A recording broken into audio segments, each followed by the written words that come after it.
प्यारे देशवासियों, नमस्कार। आज एक बहुत बड़ा सवाल आपसे मैं डिस्कस करना चाहूँगा। मतदाता जागृति संगठन की राष्ट्रीय अध्यक्ष संतोष मलिक जी ये कई जगह मंथन कर चुकी हैं, इस समस्या के बारे में कई जगह मंथन कर चुके हैं। आज आप सबके सामने भी हम वो रखना चाह रहे हैं। देखिए, ये पिछले 8 साल से देश में राष्ट्रवाद का बड़े ज़ोरों शोरों से नारा लगाया जा रहा है। जैसे पहले राष्ट्रवाद था ही नहीं देश के अंदर, बहुत लंबे चौड़े नारे इसके लगाए जा रहे हैं, बहुत लंबा चौड़ा प्रचार किया जा रहा है। मैं आप सबको बताना चाहूँगा, ये नकली राष्ट्रवाद के नारे हैं। ये लोग जितने राष्ट्रवादी हैं, आप जानते हैं इनको, नहीं जानते तो अभी जान लीजिए। यानी देखिए, राष्ट्रवादी कौन होता है? राष्ट्रवादी वो होता है जो राष्ट्र के बारे में बुरा कभी भी ना सोचे, जो राष्ट्र की भलाई सोचे, राष्ट्र के अपने 24 घंटे राष्ट्र के काम आने के लिए तैयार रहे। वो है राष्ट्रवादी, जो देशवासियों के लिए बुरा नहीं सोचे, देशवासियों के लिए हमेशा अच्छा सोचे, जिसके हाथ में देश के प्रति कुछ काम करने की कोई शक्ति है या कोई जिम्मेवारी है, उसके पास कोई भी उसका दायरा है, वो उस दायरे के अंदर रह के बखूबी उस जिम्मेवारी को निभाए। वो होता है राष्ट्रवादी। राष्ट्रवाद या राष्ट्रवादी आज देश में नकली प्रचार किया जा रहा है। अब आप देखिए, इस देश के, मैं ये नहीं कह रहा हूँ कि कुछ ही लोगों के ऊपर देश चला है। देश के 140 करोड़ लोग हैं और ये सभी देश के लिए रीढ़ की हड्डी हैं। सभी के सहयोग से, सभी के योगदान से देश चल रहा है। लेकिन कुछ वर्ग ऐसे हैं जो सच में उनके ना होने का कुछ ही देर के अंदर एहसास हो जाता है। जैसे किसान है, अगर किसान खेती करना बंद कर देगा तो हम लोग क्या खाएंगे?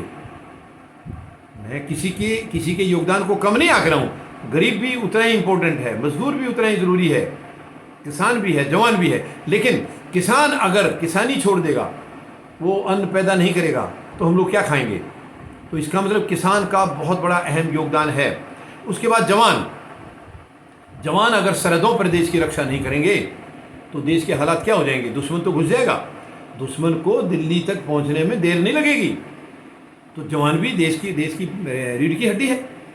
तो ये जवान और किसान, और इसके बाद मजदूर और गरीब, ये दोनों भी रीढ़ की हड्डी हैं। और अगर देखा जाए तो ये चारों वर्ग मिलके एक ही वर्ग के अंदर समाहित हैं, वो है किसान। यानी मजदूर और गरीब किसान के साथ हैं। बिना इनके सहयोग के खेती नहीं हो सकती है। खेती के लिए मजदूर भी चाहिए, और जो गरीब होते हैं वो यही काम करते हैं वो लोग। तो किसान को जब मजदूर का, गरीब का साथ मिलता है, तब वो खेती बड़े आराम से कर सकता है, वरना बहुत दिक्कत हो जाएगी। तो ये किसान के साथ समाहित हैं, गरीब और मजदूर। और जवान कौन है? इन्हीं गरीब का बेटा है, मजदूर का बेटा है या किसान का बेटा है। तो ये चारों वर्ग एक में समाहित हैं। और आप अंदाज़ा लगाइए, इन्हीं वर्गों को जो तकलीफ देता है, जो दर्द देता है, जो पीड़ा देता है, क्या वो राष्ट्रवादी हो सकता है? क्या वो राष्ट्रवाद है? अगर कोई अपने उन नागरिक, देखिए, पीड़ा तो किसी को भी देने का अधिकार नहीं है, बाकी किसी को भी पीड़ा देने का अधिकार नहीं, चाहे वो देश के लिए कम योगदान दे रहा है या ज़्यादा। किसी को पीड़ा देने का अधिकार किसी सरकार को नहीं है, किसी राजनीतिक व्यक्ति को नहीं है। लेकिन कम से कम इन वर्ग के बारे में इनको भी अगर दर्द दे दिया तो वो अपने आप को राष्ट्रवादी अगर मानता है, तो ये शर्म की बात है। क्या यही राष्ट्रवाद रह गया आज भारत का? भारत दुनिया का सबसे माना हुआ देश है, लोकतांत्रिक देश है, सबसे ज़्यादा टैलेंट है हमारे पास, सबसे ज़्यादा गुण यहीं इसी धरती पर हैं, सबसे ज़्यादा प्रेम इसी धरती पर है, सबसे ज़्यादा मजबूत भाईचारा हमारी इसी धरती पर है। इस पवित्र भूमि पर इतने, इस भारत की धरती में इतने गुण हैं। लेकिन आप देखिए, जो राजनीतिक तंत्र है वो इन्हीं को दर्द दे रहा है। वर्तमान में तो खास करके पिछले 8 साल से किसान को और जवान को लगातार दर्द दे रहे हैं। ये वो राष्ट्रवादी कैसे हो सकता है? ये बहुत बड़ा बहस का मुद्दा है। मैं आप सबकी सलाह लेना चाहूँगा, क्या जो किसान को दर्द देता है, किसान को तकलीफ देता है, किसान को पीड़ा देता है, या जो किसान को ख़त्म करना चाहता है, किसान वर्ग को बर्बाद करना चाहता है, क्या वो राष्ट्रवादी हो सकता है? क्या वो राष्ट्रभक्त हो सकता है? क्या वो देशभक्त हो सकता है? नहीं। क्या जो जवान को तकलीफ दे रहा है, क्या वो राष्ट्रभक्त हो सकता है? क्या वो देशभक्त हो सकता है? नहीं हो सकता। तो हमें ये जोरों से आवाज़ उठानी होगी। ये अपने आप को आज देशभक्त बताते हैं, राष्ट्रवादी बताते हैं। अगर ये देशभक्त हैं जो आज सरकार में लोग बैठे हैं, अगर ये देशभक्त हैं, अगर ये राष्ट्रभक्त हैं, अगर ये राष्ट्रवादी हैं, तो गलत कौन है फिर? फिर देशद्रोही कौन है? देश के खिलाफ फिर कौन है? कोई भी नहीं है। ये लोग जो देश को तोड़ रहे हैं, देश को कमज़ोर कर रहे हैं, आज ये जातियों में, धर्म में, वर्गों में, इनमें बांट रहे हैं, अमीर में, गरीब में बांट रहे हैं, कितनी नफरत फैला रहे हैं ये। तो ये राष्ट्रवादी कैसे हो सकता है? एक राष्ट्रवादी कभी किसी को पीड़ा नहीं दे सकता है। राष्ट्रवाद में तो आता ही है जो सबको प्यार करे, जो अपने राष्ट्र को प्यार करे, अपने देश को प्यार करे, देश के प्रति जो समर्पित है, हर चीज़ के लिए समर्पित है, जिसके लिए देश से बढ़कर कुछ नहीं है। देश उसके लिए सर्वप्रथम है, उसका परिवार या वो खुद उसके बाद है। वही है देशभक्त, वही है राष्ट्रवादी। लेकिन आज ये नकली राष्ट्रवाद है। नकली राष्ट्रवादी लोग बैठे हैं जो बाकी को देशद्रोही मानते हैं, 140 करोड़ लोगों को, और खुद को राष्ट्रवादी कहते हैं। ये कौन सा राष्ट्रवाद है? कौन से राष्ट्रवाद की परिभाषा ये हमारे को सिखा रहे हैं? तो ये बहुत तकलीफ की बात है। मैं आप सबसे अनुरोध करूँगा, आप सबसे अपील करूँगा, हमें इन लोगों का जो है ना डट के मुकाबला करना है। ये राष्ट्रवाद नहीं है और ये राष्ट्रवादी नहीं है। ये जो दिखा रहे हैं, जो काम कर रहे हैं, वो देशद्रोही के श्रेणी में आते हैं। कभी भी कोई किसी को अगर पीड़ा देता है वो देशद्रोही ही कहलाता है, देशभक्त नहीं हो सकता है। देशभक्त कभी भी किसी की पीड़ा हरने का काम करेगा, पीड़ा देने का काम कभी नहीं करेगा। वो हमेशा किसी को तकलीफ है, दुख दर्द है, उस दुख दर्द में सहयोग करेगा, उसको बटाएगा, उसको बांटेगा। वो है देशभक्त, वो है राष्ट्रवादी। आज जो लोग सत्ता में बैठे हैं वो केवल दर्द दे रहे हैं, केवल दर्द बढ़ा रहे हैं, केवल तकलीफें बढ़ा रहे हैं। तो वो कैसे राष्ट्रवादी हैं? हमें ये परिभाषा इनको सिखाने की ज़रूरत नहीं है। राष्ट्रवादी क्या होता है, राष्ट्रवादी कौन है, इन लोगों को सिखाने की ज़रूरत नहीं है।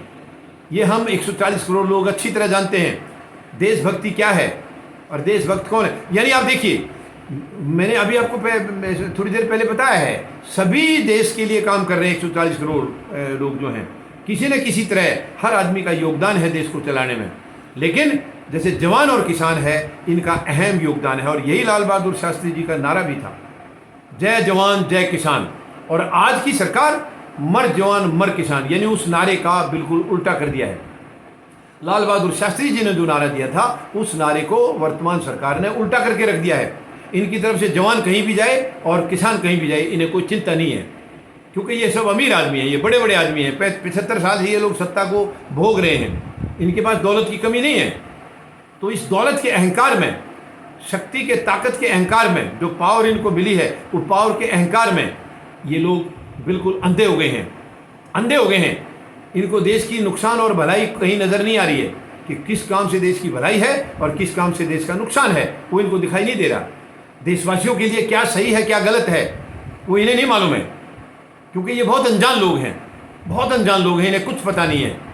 तो मैं आप सबसे निवेदन करूंगा, ये भारतवर्ष इतना बड़ा मजबूत देश है, इतना पवित्र देश है, यहाँ की धरती इतनी पवित्र है क्योंकि महान शहीदों ने अपने खून से इस धरती को सींचा है।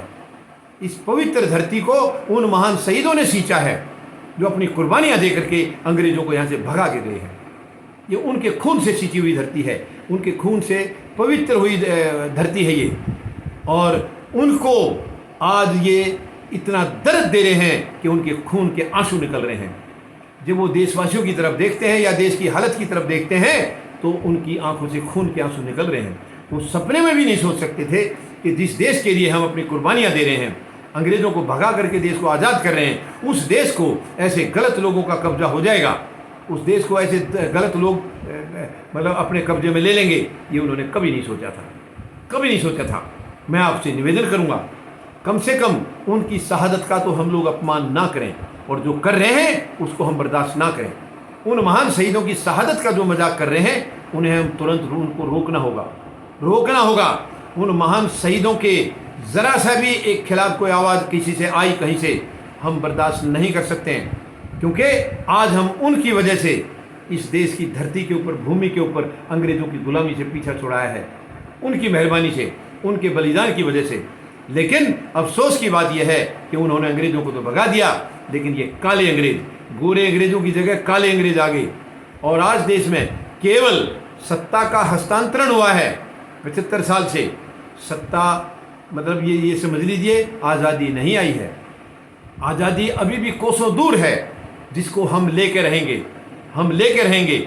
मेरी 140 करोड़ लोगों से निवेदन है, हमें राष्ट्रवादी अपनी इनको जो है ना, ये जो नकली राष्ट्रवादी, इनको बताना है कि राष्ट्रवाद या राष्ट्रवादी क्या है, कौन है राष्ट्रवादी। हमें इनको समझाना है। ये राष्ट्रवादी का नाटक कर रहे हैं, राष्ट्रवाद का ढोंग मचा रहे हैं और देश को नीचे नीचे खोखला कर रहे हैं, खोखला कर रहे हैं। आप देख लीजिए पड़ोसी श्रीलंका में क्या हाल है, केवल सरकार की गलत नीतियों की वजह से। और वही हालत अगर यहाँ भी हो गई तो कोई ताज्जुब नहीं होगा, क्योंकि इस सरकार की श्रीलंका से भी गंदी नीति है, उनसे भी खराब नीति है इनकी कोई काम ठीक नहीं है। तो मैं आप सबसे निवेदन करूंगा, हमें इनको रोकना है और राष्ट्रवाद क्या चीज़ है, राष्ट्रवादी कौन होता है, ये इनको दिखाना है, हमने इनको सिखाना है और इनके नकली राष्ट्रवाद और नकली राष्ट्रवादी की पोल खोलनी है, हमें इनको एक्सपोज करना है। मुझे उम्मीद है आप सब मतदाता जागृति संगठन का साथ देंगे और मिल करके हम इस देश को बचाएंगे और इस देश को मजबूत करेंगे, महान शहीदों के सपनों का भारत बनाएंगे। ये मुझे आपके ऊपर पूरा फक्र है। धन्यवाद। जय जवान, जय किसान, जय हिंद।